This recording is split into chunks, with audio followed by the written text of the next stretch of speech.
નમસ્કાર, આપ જોઈ રહ્યા છો જેકેએસની ગુજરાતી વાત કરીએ તો જાફરાબાદ તાલુકાના કડિયાળી ગામે ગેલ અંબેમાના મંદિરે 11મો પાટોત્સવ ભવ્ય રીતે યોજાયો હતો।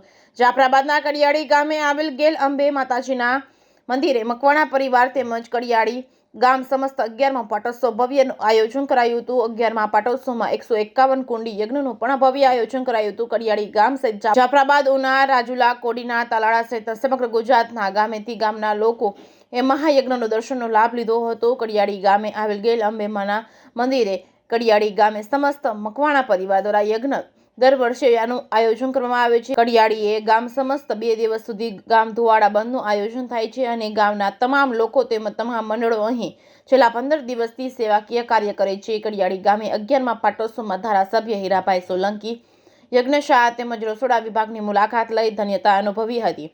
આ ઉપરાંત આયોજકો સાથે યજ્ઞ વિશે વાતચીત કરી હતી। અહીં ગેલ અંબે માતાના મંદિરે કડિયાળી ગામ સમસ્ત દર વર્ષે સમૂહ લગ્નનું પણ આયોજન કરવામાં આવ્યું છે।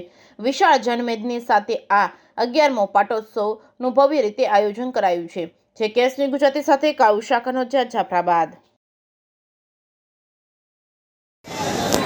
આજરોજ કડિયાળી મુકામે ગેલ અંબે માતાજીના 151 યજ્ઞ કુંડીના મને દર્શનનો જે લાભ મળ્યો છે અને માતાજીનો દર્શનનો જે લાભ મળ્યો છે અને 25થી 30 હજાર લોકો અહીંયા ઉપસ્થિત રહી અને લોકોની ભાવના, લોકોની શ્રદ્ધા ને જોઈ અને પોતે હું ભાગશાળી ગણું છું પોતાને જાતને।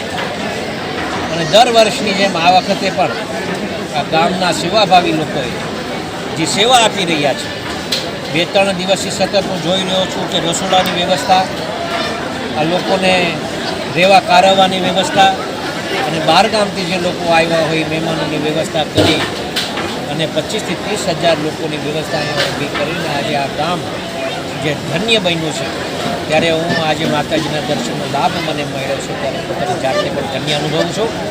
દર વર્ષની જેમ આ વખતે પણ ગામના લોકોએ જે સેવા આપી છે એમને ખૂબ બિરદાવું છું, લાખ ધન્યવાદ આપું છું અને આવી રીતે દર વર્ષે સેવા આપતા રહે એવી આશા રાખું છું।